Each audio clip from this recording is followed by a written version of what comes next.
үр дүнг оруулаад хийчихсэн. Энэ арьсны биш байна. Өөр арьсаар хийчихсэн. Тэгээ энэ булгарыг болохоор цэвэр арьс гэж мэдэхгүй. Булгараар клейг болсон чинь. Хааш нэглээ. Цааш нэг удаас хийжүүлж ирсэн арьсыг. Австрик л үү. Нэг гутал сайн. За сайн байна уу. Намайг их чарал гэдгээ. Би одоо ингээд та бүхний туссан хөрөнгө санхүүжилтээр өөрийнхөө амьдрал ахуйд хэрэг болгоо тэгээд өөрийнхөө үйлдвэрлэдэг үндэсний бүтээгдэхүүн болох бүрээд хотыг одоо өрхөөрөө үйлдвэрлээд байж байна.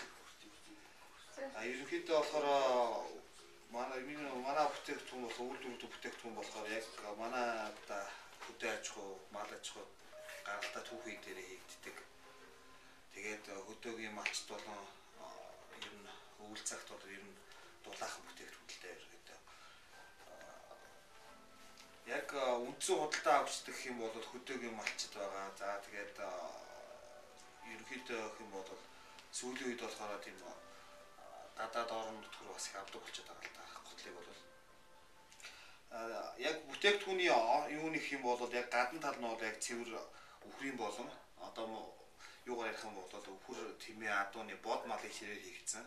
Тийм цэвэр арьс байгаа. Дотор тал нь болохоор юу нэ Монгол одоо хоньны ноосыг ингээ боловсруулаад хийсэн ингээд Монгол хэсгийг.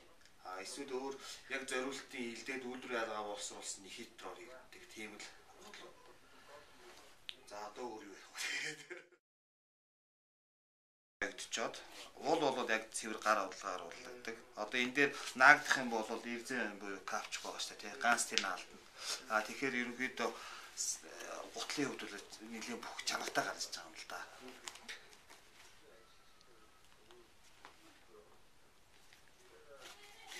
Уулын энэ утас нь болохоор ийм зориулт юм бүдүү юм утсан байна. Сүүлийн үед болохоор энэ дээр болохоор ийм хий гаргадаг болчиход байгаа ийм хээнүүд. Энэ нь болохоор нэг зориултын шахдаг юм зориултын хив байдаг байхгүй хийцэн. Тэр хивээрээ өөр тийм гаргадаг болцсон.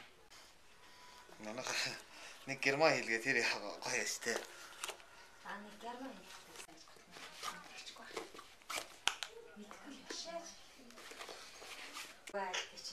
Битүүрээ зураг мөргийг хараа яг үнэхээр гараараа хийх юм уу юу? Тэгээд тэр Тэгээд ганц ядаргатай юм болохоор яг нэг